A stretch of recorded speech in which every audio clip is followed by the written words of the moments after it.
ñu ngi leen di nuyu bu baax di leen jaajëfal yéen ñuy suivre chaîne bi di Xalaat TV ñu leen di dalalaat ci seen jàngatu bés bii. te nag dañuy def benn analyse de discours bi Antoine Félix Diome def ci situation wu réew mi fi mu toll ñun benn récitation rek lañ ko jàppee texte buñ ko bindal ne ko demal lire comme que Macky Sall moom ba tey amul courage yu jàkkaarloog sénégalais yi muy benn discours bu ñu war a analyser au fond ndax dafa bari manipulation loolu benn la dafay wone benn xeetu mbañeel jëmale ci ki waral cooli muy Ousmane Sonko. lii prouver encore une fois thèse complot moom sax la ñuy attaqué jàngatu analyse bi discours bi dafa am aussi lu dul dëgg ak ay accusations gratuites ndax li Antoine Félix Diome wax en français ak li mu wax en wolof dafa wuute lool écart bu rëy rëy moo ci am du benn te baax nañu leeral ko sénégalais yi rawatina ñi nga xam ni seen jàng soriwul. discours français bi Antoine Félix Diome dafa am ñeneen ñu mu doon adressé wu waxul woon ak sénégalais yi opinion internationale bi la doon waxal. ne leen sénégalais yi génnoon ay defkatu ñaawteef lañ yu Ousmane Sonko ngemb ñooñu ñoo nekkoon ci mbedd mi discours wolof bi mu ñëw wax leneen di baab waajur yi di baab xale yi naan yam leen téye leen seeni doom waa ji naafiq bu mag a mag la li ñu war a comprendre mooy actuellement nguur gi dafa nekk ci benn campagne de manipulation te waruñu tomber ci piège bi nañu dem analyser discours bi. Mesdames et messieurs, depuis quelques jours, l'actualité nationale est marquée par un contentieux judiciaire. dañu sax am problème de diction te lii critère bu am solo la pour benn jëwriñ bu ñuy dénk wàllum biir réew mi muy poste bu mag a mag da nga war a mën communication am une bonne diction pour mën di prononcer les mots correctement xam nooy waxi jaam yi mais nañu dem. qui implique 2 citoyens sénégalais, une jeune dame de 20 ans. et un député dirigeant un parti politique. dégg ngeen ko bëggul sax prononcer turu Ousmane Sonko mooy mépris bi ñu leen doon wax ci njëlbeen bi mbañeel bi jéppi gi ñu jéppi waa ji ba jaar ci turam sax da leen di def problème alors que genre dossier yi nga xamante ni dafa dem ba am une dimension publique ñëpp xam ko mën nga ni madame wala mademoiselle diw ak monsieur diw mais ba ñu tudd turu Ousmane Sonko ndax jéppi bi mbañeel bi alors que politique du loolu. mais Macky Sall ak nguuram dañoo jël politique teg ci seen bakkan def ko mbiru noonoo ak mbañeel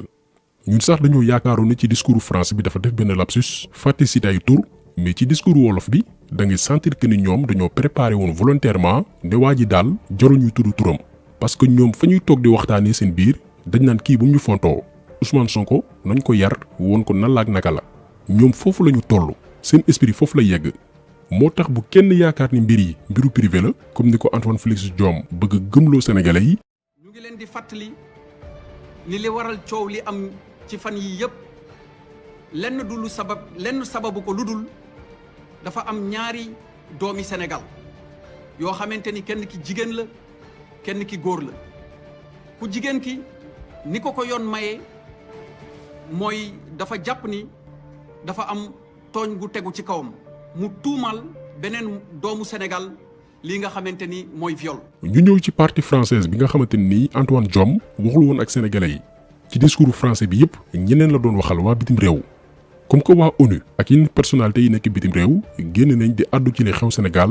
moom Antoine Diome daf leen doon rassurer naan leen sénégalais yi génnuñu woon ay groupe defkatu ñaawteef ñoo génnoon nañ ko déglu ñëw ci traduction bi. Dans le déroulement de la procédure judiciaire relative à un viol, la personne incriminée a manifesté d'une part son refus public et ostentatoire à répondre devant la justice. Il a d'autre part, par des messages répétés, lancé des appels à la violence, à l'insurrection et à l'affaiblissement de l'autorité de l'État. Ces actes de provocation sans précédent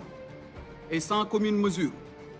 ont provoqué avec le soutien de forces occultes identifiées. nee na Ousmane Sonko ñun ñoo ko tudd mais moom dafa ni du tudd turu Ousmane Sonko ñoom noonu la ñuy doxee ci seen esprit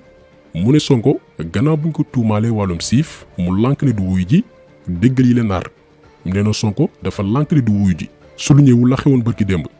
mu ne Sonko dafa woote wàllum fippu ak taal dëkk bi ànd ceeg dañuy reprendre li mu wax en français. mu ne manifestation yi xew ñi ngi ko def en soutien de forces occultes et déglu leen bu baax a baax. ont provoqués avec le soutien de forces occultes identifiées, avec le soutien de forces occultes identifiées, avec le soutien de forces occultes identifiées. nee na ñi génnoon Sénégal gépp di manifester du ay sénégalais yu am lu leen métti déedéet dafa may kuréelu defkatu ñaawteef yor ay ngànnaay parce que force la wax doole ci occulte force occulte foo ko déggee mooy dafa am benn kuréel bu organisé wu comme tey exemple terroriste yi nee na ñu mel noonu ñoo ànd ak Ousmane Sonko di ko soutenir ñooñu ñoo nekk di def li xew actuellement suñu réew lii la Antoine Félix Diome wax pour tromper opinion internationale bi waa bitim réew ñii ku leen gën a danger amul ba noppi ne identifié nañ xam nañ kuréelu def ko du ñaaw def yooyu noonu léegi ñun li ñuy laaj mooy lan moo tax waxu ko lépp ay nar la maanaam li mu bëgg gëmloo àdduna mooy Ousmane Sonko benn terroriste la nit ku dangereux te dafa nar a teg fitna àdduna bés bu yoree Sénégal amay moyen dégluwaat leen. Des manifestations violentes dans plusieurs quartiers de la capitale et dans d'autres localités du pays. Il convient de relever, de regretter et de condamner fermement les actes de nature terroriste, les voies de fait, les saccages, les pillages et dégradations de bâtiments publics et de biens privés. terme yi muy utiliser moo dis mbiru terrorisme ak lu ni mel pour wax yéen ñi nekk waa bitim réew di ñaawlu li xew Sénégal jàpp leen ne ab waaju dangereux la ñu am ak affaire lii la Antoine Félix Diome bëggoon jàllale ci biir discours am en français ba noppi nag ñëw ni lii xew Sénégal lépp dañ ko organiser maanaam du lu ñu improviser dañ ko tëgg ba mu ñor préparer ko am plan bu leer a leer. Malgré tout, des réunions, regroupements, conspirations contre l'État, des actes de terrorisme et de vandalisme sont notés. Ils relèvent de toute évidence du grand banditisme et de l'insurrection organisée. kuy wër ku dangereux ak ku ñeme yàlla jàppal Antoine Félix Diome te xam ne bu la rëccee comme ni ñu tàmm di ko waxee rek juróom fukki at ngay gisaat ku mel ni moom parce que c'est une espèce rare ba ci noppee nag muy menacer sénégalais yi. Il constitue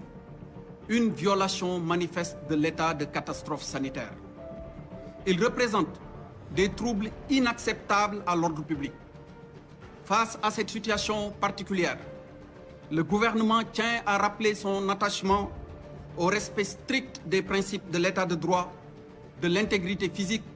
des personnes et de la protection de leurs biens. Toutes les personnes auteurs d'actes criminels seront recherchées, arrêtées, poursuivies et traduites devant la justice. nee na daañu wër ñëpp jàpp leen ñi génnoon te sànq monté dafa ni force occulte.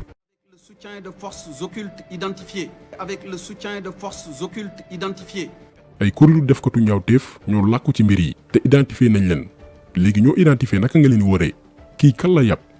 en tout cas bu ñu naree jàpp moom yaakaar naa ni sénégalais yëpp la ñuy jàpp ndax sénégalais yi ci boppam ñoo génnoon ñi nga xam ne dañuy soutenir Ousmane Sonko ak ñeneen ñi nga xamante ni ñoom dañoo dajale seeni métit lu baree bari lu yàgg a yàgg profité ci occasion bi ngir fësal ko léegi nañu ñëw attaquer directement ci discours wolof bi ngeen comparer ko ak li Antoine Félix Diome waxoon en français. ñu gis te yéen ñëpp seetlu ngeen ko fan yii ñu weesu démb moo ci mujj gis ngeen ñu yor ay fital di song bérébu liggéeyukaayu jàmbur gis ci yeneen yoo xamante ni tamit yàq nañ seen alal ñu doon ay nit yuy dundee seen ñaq te ku ne xam na ni seen yoon nekkul ci lii nga xamante ni moo xew ku yor sa magasin wala nga yor sa boutique tëj ko nit ñëw dajji ko jël la fa nekk te ngay dundee sa ñaq te kenn xamul ñaata at ak ñaata weer nga dajale ngir yegg foofu am na tooñ bu rëy boo xamante ni tooñ nañ la ko. dégg ngeen li mu wax fii waxatul wàllum kuréelu defkatu ñaawteef yu bëgg a déstabiliser Sénégal parce que instant bii mi ngi wax ak sénégalais yi pare na ci tubaab yi mais wàllum agressé ay bërëb liggéeyukaayu jàmbur lay wax maanaam ñoom dañuy wax ba noppi weddiwaat seen bopp ci ay simili yu néew a néew parce que respecté wuñu sénégalais yi ay dof lañ leen jàppee mu pare nag ñëw di mocc wax ji en français dafa doon menacé en wolof muy naxanteeg ndaw yi ñi mu doon jiiñ wàllum banditisme di leen jiiñ wàllum terrorisme ak ay forces occultes. dama fay wax ni maa ngi woo askan wi di woo ndaw ñi nga xamante ni ñooy yaakaaru ëllëg nga xamante ni ku leen woo ci jàmm mooy ki nga xamante ni mooy seen mbokk képp koo xamante ni mi ngi leen di woo ci safaan tegu leen ci yoon wi baax te suñu kilifa yi dañu jàngal fii ci Sénégal ni ñu ndaw de moom ñaar lañ ko xamee mooy sàkku xam-xam bu mat sëkk waaye tamit ànd ak yar ak teggin ci wax ci doxalin ak ci jëfin waaye am na mbir yoo xamante ni bi mu tàmbalee ak léegi gis nañ ay kaddu yu ñaaw di jib yu àndul ak sutura yu àndul ak teggin te loolu bokkul ci suñu diine bokkul ci suñu aada yi nga xamante ni am nañ leen fii ci réew mi te ni ma ko leeralee léegi ndaw moom mooy yaakaaru askan mooy yaakaaru ëllëg seen taxawaay ci réew taxawaay la woo xamante ni daf ñuy wan nan la suñu réew di war a mel ak nan la nar a mel ëllëg. kuy wër naa fekk jàppal Antoine Diome au début nee na ñiy manifester benn kuréelu defkatu ñaawteef la bu organisé wu la te sax identifié nañ leen mu ñëw ci parti wolof bi ne waaw reconnaître nañ ni jeunes yi la waaye ànd leen ak dal ngeen yaakaar ne ñii dinañ defar Sénégal ñoo xam ne duñu wax dëgg chaque jour ñi ngi wër ni ñuy naxee sénégalais yi tappale ak manipulation ñii ku leen yaakaar torox moo tax léegi ñun waxatuñ rek libéré Ousmane Sonko ak yeneen otages yi ñu jàpp mais na Macky Sall ak gàngooram démissionné abal ñu te tey am nañ benn occasion boo xamante nii duñ ko gaaw a maat ndax sénégalais yi tey la ñu gën a booloo tey la ñu gën a engagé wu tey la ñu taxaw temm ngir finir ak nguur gi nga xamante nii ci tappale la ñu bëgg a yoree réew mi tappale mënul weesu sénégalais yi gën di manifester ngir fësal leen métti ngay wax ak waa bitim réew ne leen ay terroriste lañ ay bandi lañ ay defkatu ñaawteef lañ Antoine Félix Diome ak Macky Sall mi ko yónni dañoo saaga jeunesse su Sénégal respecté wuñu ndaw yi Sénégal weguñu leen moo tax tey la combat bi di gën a am solo nee nañ lundi la ñu dégluwaat Ousmane Sonko mais samedi ak dimanche bii jàppale ni ñaari bés yu am solo la ci combat bi nañu gën a pare ndax Macky Sall nee na conseil des ministres am sénégalais yi ñetti fan la ñuy kaas fàtte maanaam daf ñu yàpp ñu weesuwul ay doomi aadama ñàkk seen bakkan waxoog sénégalais yi yónnee ñu marionnette bii nga xamante ni kuy ñàkk jom moom ngay jàppale kon mbéjum kanam borom moo koy fajal boppam daañu reveniraat ci beneen analyse ci combat yi ak taxawaay bi ñu war a am ngir génnee Macky Sall palais mu abal ñu récupérer waat suñu réew xeex Macky Sall ci jaamu yàlla la bokk ñu ngi leen gërëm di leen jaajëfal di leen di daje incha allah beneen yoon ci beneen jàngat jaa ngeen def